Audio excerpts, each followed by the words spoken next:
Right. Come on then. All right, ma'am. Let's find out then. The distance between where I started and where I am, I've spent this evening trying to understand what actually made the difference.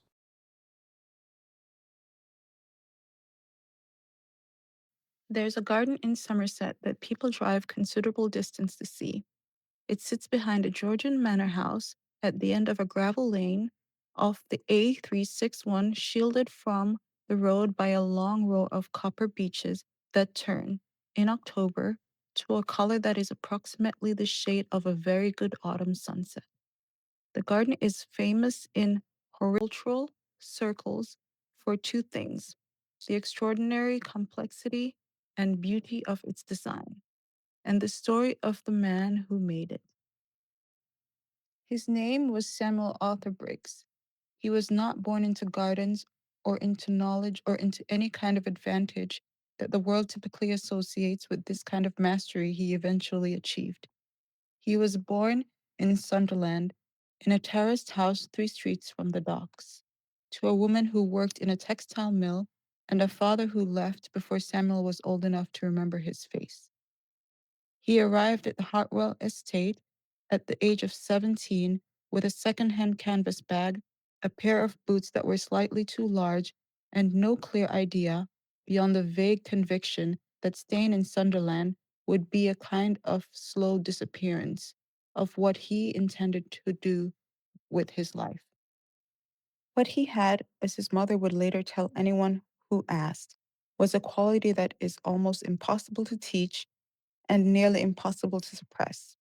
He listened, he worked, and he cared about the work itself, about doing it correctly, about the people and living things around him. He cared in a particular way that distinguishes the person who will one day be exceptional from the many who will simply go through the motions.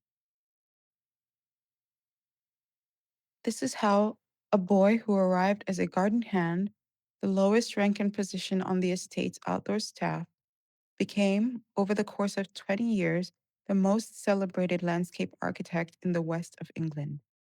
It is not a story about luck, though luck plays its small, honest part. It is not a story about talent alone, though talent is present. It is, above all, a story about the extraordinary power of obedient service, not the servility of broken spirit, but the obedience of a person who understood that learning from those above you is the fastest road to surpassing them. The morning Samuel Briggs left Sunderland, the sky was the color of old pewter, and the wind off the North Sea had a particular quality of a disagreement that refuses to resolve itself. He was 17 years old, had left school at 15, and had spent the intervening 2 years working whatever jobs came available: stacking shelves at the cash and carry warehouse, cleaning plates at the roadside cafe, helping a retired plumber named Derek with odd jobs that Derek's back no longer permitted him to do alone. He was not unhappy exactly, but he was aware, in a way that perceptive young people sometimes are aware before they have the vocabulary to fully articulate it, that the life available to him in Sunderland, if he remained, would be assembled from a limited range of components, and that not one of those components corresponded to the feeling he had sometimes when he laid awake at night. A feeling he would describe, if pressed, as a sense that there was something in him that had not yet been asked to do its real work. His mother, Constance Briggs, had heard about the position at Hartwell Estates through a woman she worked alongside at the textile mill, whose sister-in-law had done some seasonal kitchen work in Somerset and had come back with stories of a grand estate that was always looking for outdoor staff. Constance had written a letter carefully in her deliberate, upright handwriting to the address she had been given. 3 weeks later, a reply arrived on heavy cream-colored paper, signed by one Reginald Moss, head groundskeeper, stating that if the boy was hardworking, presentable, and willing to learn, he was welcome to present himself at Hartwell Estate on the first Monday of October and they would see how he would get on.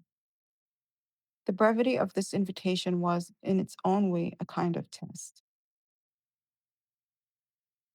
On the night before Samuel's departure, Constance sat down at the kitchen table with him and made him a ham sandwich and a cup of tea, and said everything she had to say in the direct, unhurried way she had of saying things that mattered. Work hard at whatever they ask you to do. Don't imagine any job is beneath you until you've done it better than anyone else. Yes, ma'am. Be honest, especially when honesty is inconvenient. Save something from every wage, I don't care how little. And thank people who help you properly with words. I will. The distance between where you're starting and where you can end up, that's not fixed by anything except your own choices. That's the most frightening thing in the world, and the most magnificent. I know, ma'am. Good lad. Samuel listened to all of it without interruption, which was his way. He held his cup of tea in both hands and looked at his mother and absorbed what she said the way good soil absorbed rain, quietly, thoroughly, and with an orientation toward growth. Then he ate his sandwich, went to bed, and in the morning he left. Cheers, son. Long journey, love. Somerset, first time.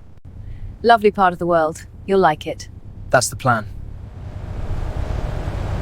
Samuel arrived at Hartwell Estate on foot, having taken the coach to the village of Hartwell Green and walked the remaining mile and a half along the lane that wounded through farmland and then suddenly, without warning, became beautiful.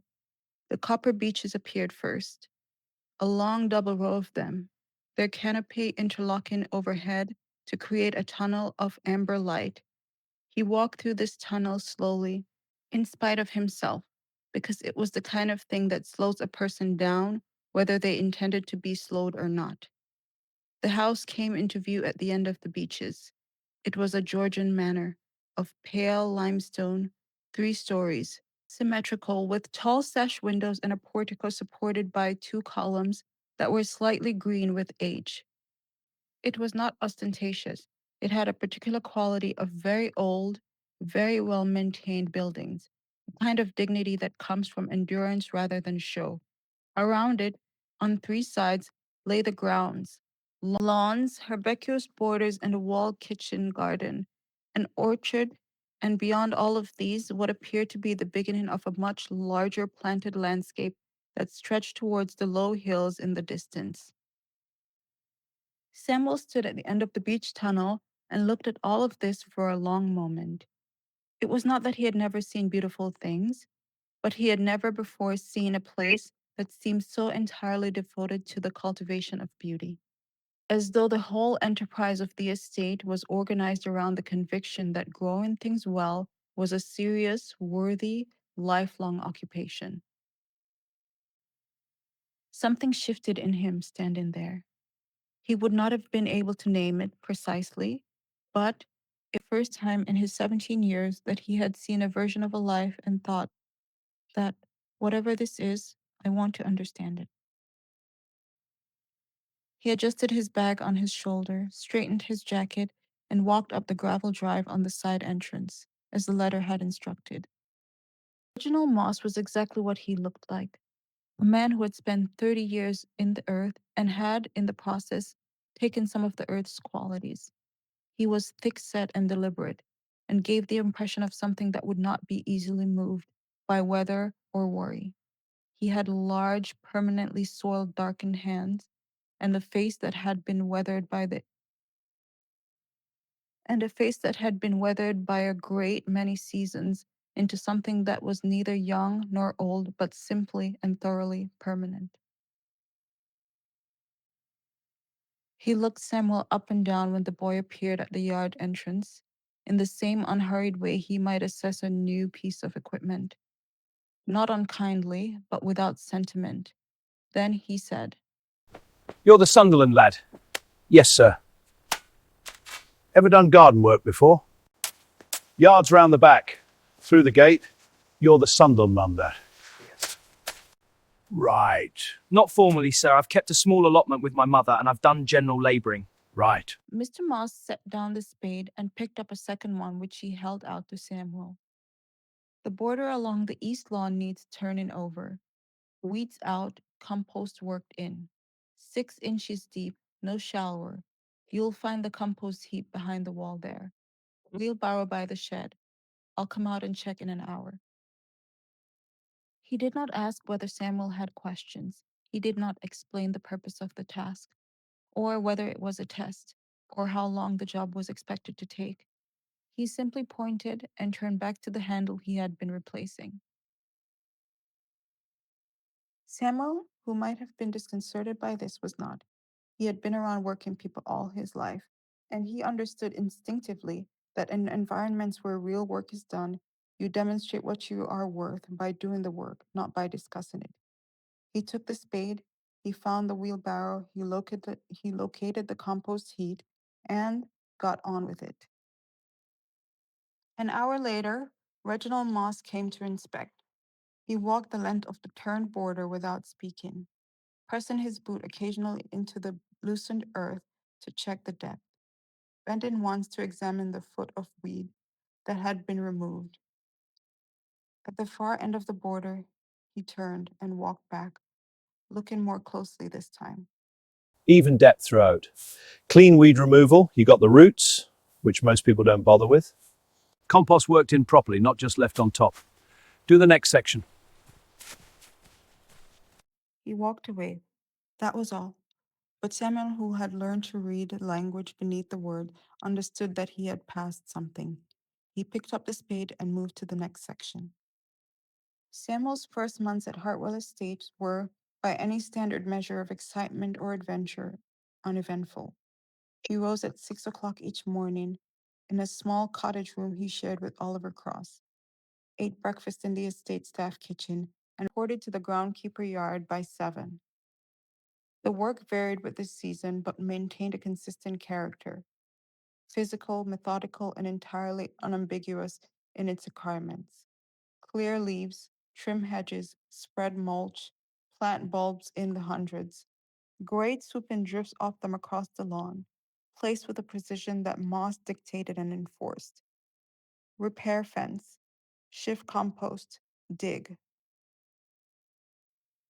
Oliver Cross, his bunkmate, was a genial young man from Devon who had been at Hartwell for 3 years and had reached a comfortable plateau of competence at which he showed no strong inclination to progress. He was not lazy exactly. He did the work, but he did the minimum of it. And he had a tendency to interpret every instruction as though guideline rather than specification. Moss had long since stopped expecting innovation from Oliver. He did not hold this against him. Oliver was reliable, good-humored, and had a remarkable aptitude for unclogging the estate's antique drainage system, which was a skill not to be undervalued. Samuel, from the beginning, did something that Oliver found mildly peculiar. He asked questions, not in a manner of someone seeking to avoid work or display knowledge he did not have, but with the focused curiosity of someone determined to understand the system behind the task. Why were the bulbs planted at a specific depth? Why was the hedge trimmed and composted rather than burned? Why was the east border turned in autumn rather than spring? What was the purpose of the particular pruning sequence being applied to the old roses? At first, Moss answered briefly and continued with whatever he was doing, but the questions continued, consistent, intelligent, clearly coming from actual observation rather than idle curiosity. He began to answer more fully, and then gradually, without announcement, he began to explain things before Samuel asked, pointing out decisions, naming plans, identifying the logic. Oliver noticed this evolution and mentioned it one evening as they sat by a small gas heater in the shared room. Oliver with a paperback novel, and Samuel with a library book on soil composition that he had borrowed from Mrs. Hartwell's library with Harriet Bell's quiet facilitation. You know, Moss never talks that much to anyone. He talked more to you today than he's talked to me in 3 years. What do you do that's different?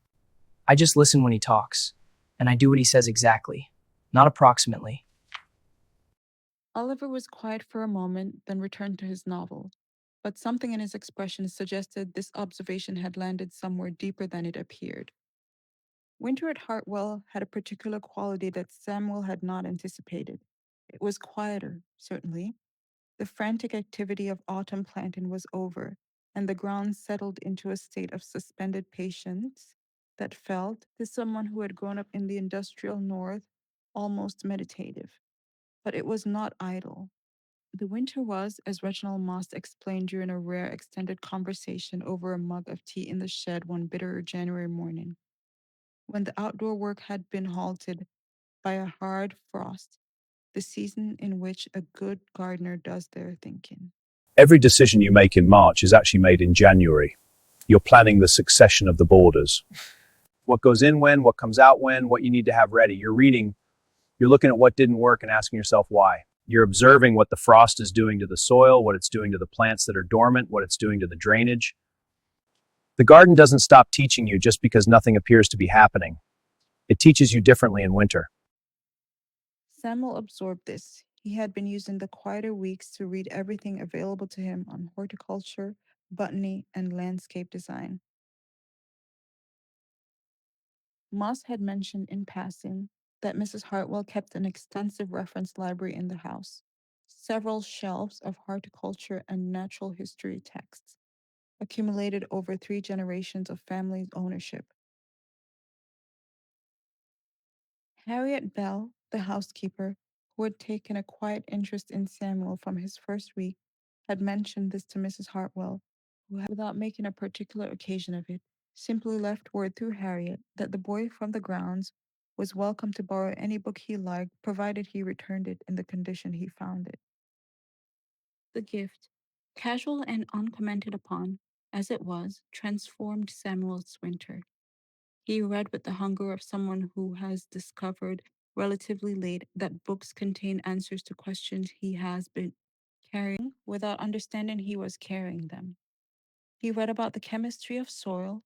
He read about the history of English landscape design, from the formal parterres of the 17th century through the revolutionary informality of the 18th century naturalistic movement. Capability, Brown Humphrey Repton, the great tradition of working with the natural character of a landscape rather than against it. He read about plant taxonomy, about the science of propagation, about the history of the kitchen garden as a functional and aesthetic form. And every morning he applied what he had read to what he observed. He walked the grounds with his eyes calibrated differently each week, seen structures and decisions and histories in what had previously seemed like a simply large, well kept garden. One evening in late January, Moss found him on his knees in the wall garden, his bare hands in the frozen soil, examining the root structure of a struggling box hedge. What are you looking for? I read about box blight, the fungal thing. I think this section might have it. The root structure isn't right. If it is blight, the whole hedge will need to come out before spring or it will spread to the others. Moss crouched beside him. He examined the root Samuel was holding. His expression, which habitually gave very little away, changed in a subtle but unmistakable way. You're right. I was going to address this next month. How did you know what to look for?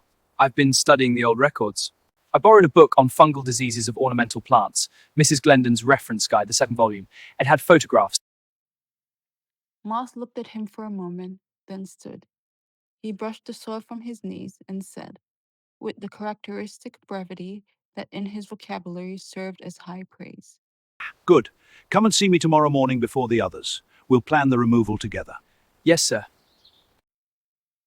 Samuel was 18 years old. It was the first time in his life that he had been invited to plan rather than execute. He stood in the frozen wall garden for a moment after Moss walked away, and then he smiled to himself, and the cold did not feel as cold. Eleanor Hartwell was 63 years old and had owned and managed Hartwell Estates since the death of her husband Gerald 14 years earlier. She was a tall woman, slim with white hair cut practically short, and an expression of alert intelligence that she wore the way some people wore comfortable clothes, as a default, unself-conscious state. She had a reputation in Somerset for being difficult, which was what certain kind of people said about women who were precise, direct, and unimpressed by social performance. Samuel had seen her twice at a distance in the 4 months at the estate. He had not been introduced to her. Junior outdoor staff were not, as a rule, introduced to the owner of the historic estate in the first winter of their employment.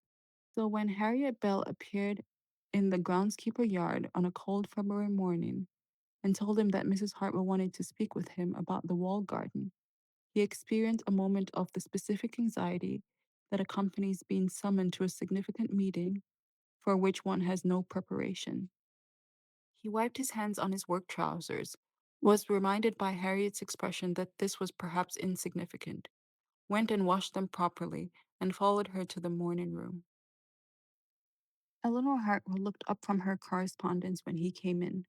She examined him for a moment, the same direct, measuring quality she apparently applied to everything, and then said, "Sit down, please. Reginald had shown me your assessment of the box hedge situation. I'd like to hear from you directly." Samuel sat. He was nervous, which was reasonable. He was also, and this surprised him slightly, calm beneath the nervousness. Grounded in what he actually knew, he explained what he had observed, what he had read, what he had diagnosed, and what he recommended, in a clear and careful language.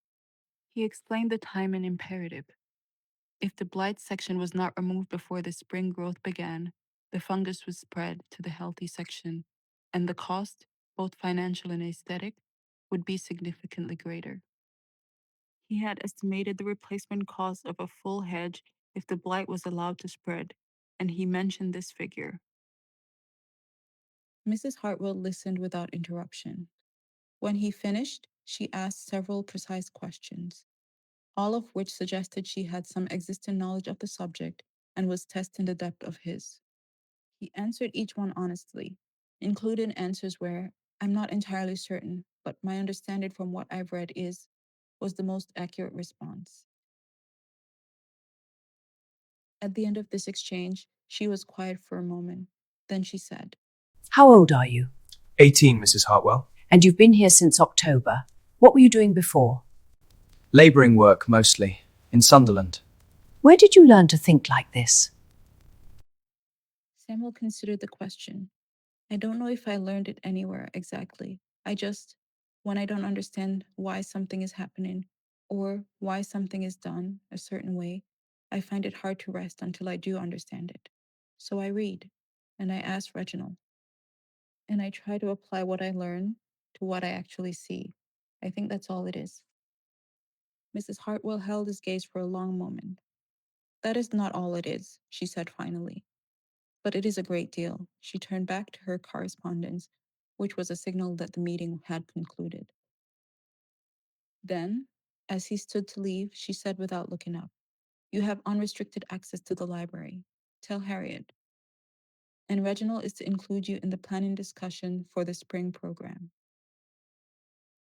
Samuel walked back to the groundskeeper yard with a quiet internal sensation of a door opening that he had not previously known was there. Dr. Margaret Fell came to Hartwell Estate every summer for a week, as she had done for the past 8 years.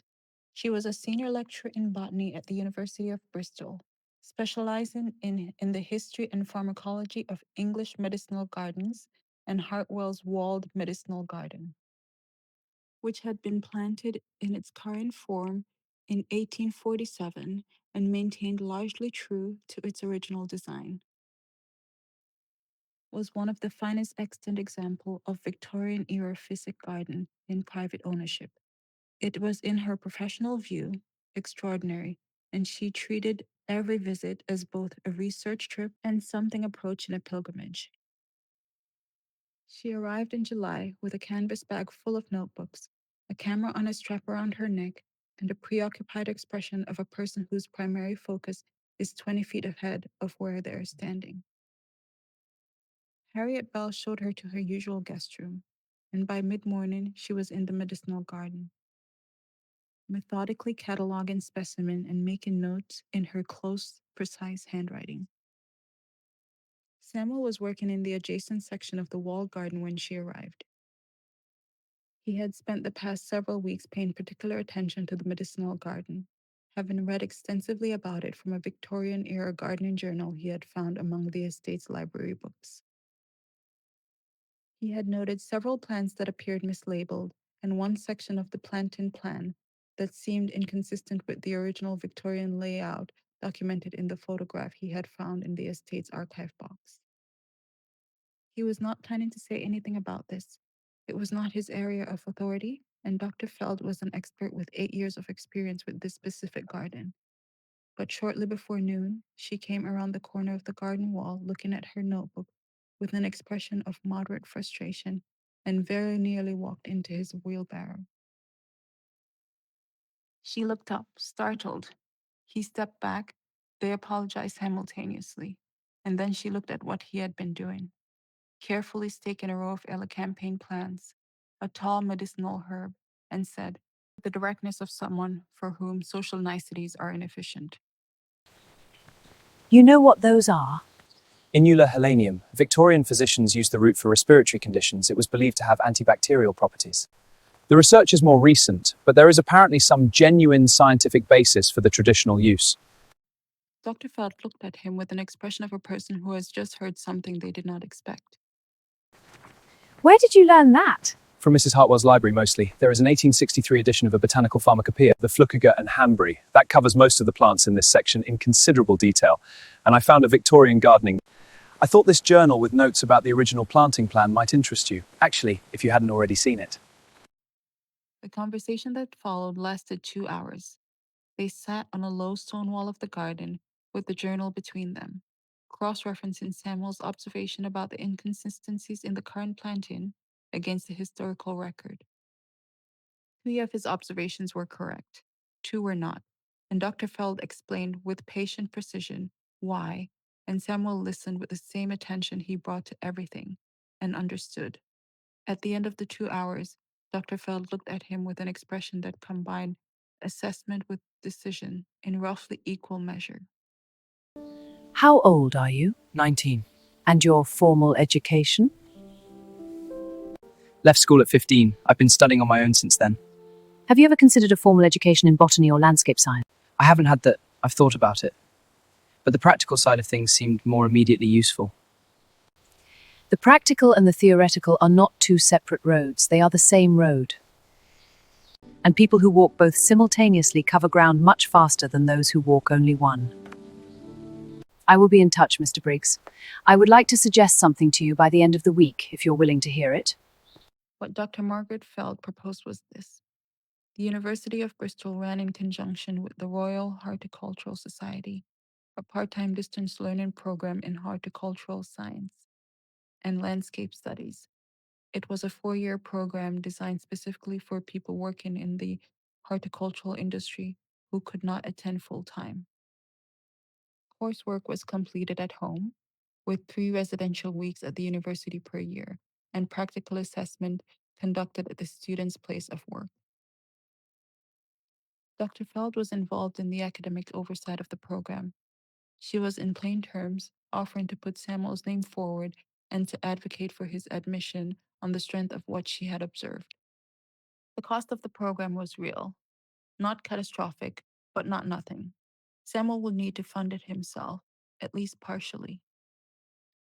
He would need Reginald Moss's and Mrs. Hartwell's agreement that his working hours could accommodate the study requirements. And he would need to commit to 4 years of working full-time while studying in whatever time remained. Samuel turned his teacup in his hand and thought about all of this. If this story is speaking to something in you, if you recognize yourself in Samuel, in his hunger, in his quiet stubbornness, then this channel is for you. Subscribe, leave a comment below. What would you have said to Dr. Feld? See you in Chapter 9.